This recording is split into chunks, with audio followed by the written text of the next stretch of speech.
दोस्तों, आज मैं आपको श्रीमद् भागवत गीता से जुड़ी ऐसी 18 बातें बताऊंगा जिसे आप अपने जीवन में इन बातों का पालन करोगे तो आपका जीवन जीने का ढंग में अति सुधार आएगा। तो कृपया करके मेरी सभी बातें ध्यान से सुनें। कर्म योग।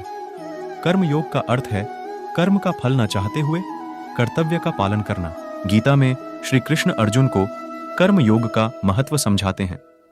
वे कहते हैं कि कर्म ही जीवन का आधार है और कर्म किए बिना कोई भी व्यक्ति सफल नहीं हो सकता है। कर्म करते समय फल की इच्छा नहीं करनी चाहिए, क्योंकि फल की इच्छा कर्म को बांधती है। कर्म का फल भगवान पर छोड़ी आँच देना चाहिए। निष्काम कर्म।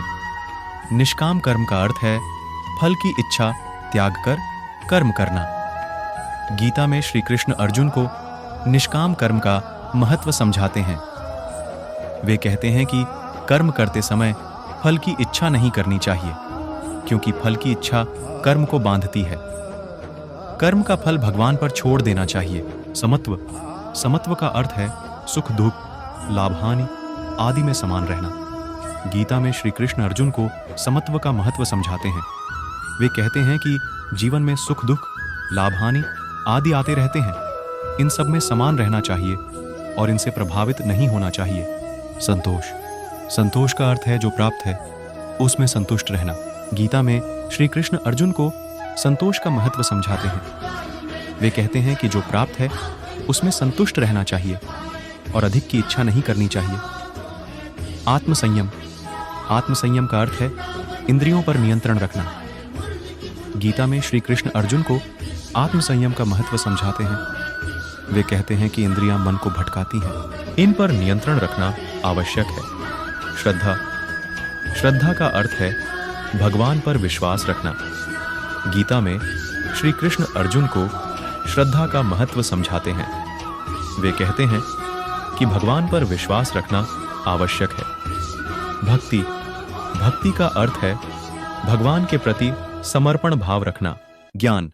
गीता में ज्ञान को दो तरह से समझाया गया है, आत्मज्ञान और कर्म ज्ञान। आत्मज्ञान का अर्थ है स्वयं को, अपनी आत्मा को समझना। गीता हमें अहंकार और भ्रम के जाल से बाहर निकलकर अपने सच्चे स्वरूप को पहचानने का आह्वान करती है।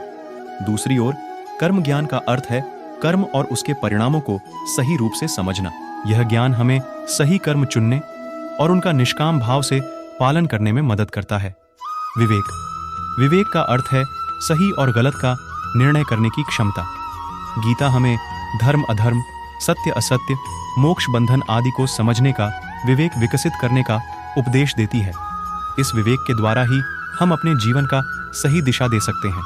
यह ज्ञान हमें सही कर्म चुनने और उनका निष्काम भाव से पालन करने में मदद करता है।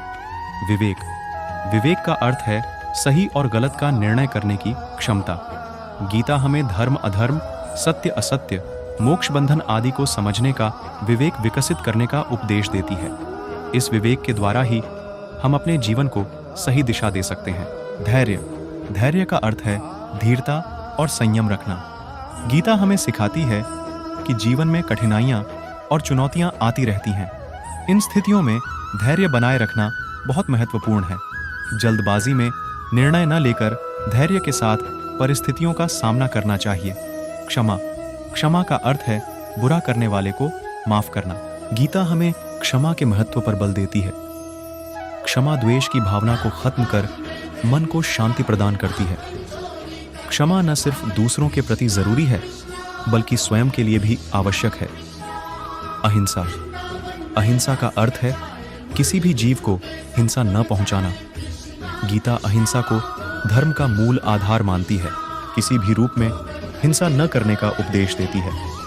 इसमें न सिर्फ शारीरिक हिंसा बल्कि मानसिक और वाचिक हिंसा भी शामिल है।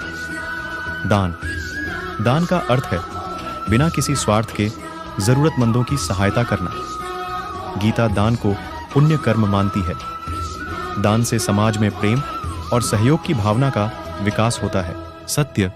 सत्य का अर्थ है सच बोलना और सच पर चलना। गीता सत्य को जीवन का आधार मानती है। झूठ और छल से हमेशा बचना चाहिए। सत्य पर चलने से ही जीवन में सम्मान और सुख प्राप्त होता है। अस्तेय, अस्तेय का अर्थ है चोरी न करना। गीता हमें दूसरों की चीजों का लालच न करने का उपदेश देती है। हमें अपनी मेहनत से कमाना चाहिए और दूसरों के धन का सम्मान करना चाहिए। ब्रह्मचर्य, ब्रह्मचर्य का अर्थ है इंद्रियों पर संयम रखना और नैतिक जीवन जीना। गीता हमें यौनिक सुखों के प्रति लालच को त्यागने और मन को नियंत्रित करने का उपदेश देती है। इससे आत्मिक उन्नति का मार्ग प्रशस्त होता है। अपरिग्रह, अपरिग्रह का अर्थ है लालच त्यागना और भौतिक सुखों से अनासक्त रहना। गीता हमें भौतिक चीजों को इकट्ठा करने की लालच से मुक्त होने का उपदेश देती है। इस लालच से छुटकारा पाकर ही हम सच्ची शांति पा सकते हैं। शौच, शौच का अर्थ है बाहरी और भीतरी स्वच्छता का ध्यान रखना। गीता हमें शरीर और मन की स्वच्छता दोनों ही आवश्यक मानती है। बाहरी स्वच्छता के लिए स्नान आदि क्रियाएं जरूरी हैं, वहीं मन की स्वच्छता के लिए बुरे विचारों और भावनाओं से दूर रहना जरूरी है। जय श्री कृष्णा। दोस्तों, वीडियो अगर पसंद आया हो तो वीडियो को लाइक करें, चैनल को सब्सक्राइब करें और कमेंट में जय श्री कृष्णा जरूर लिखें। धन्यवाद।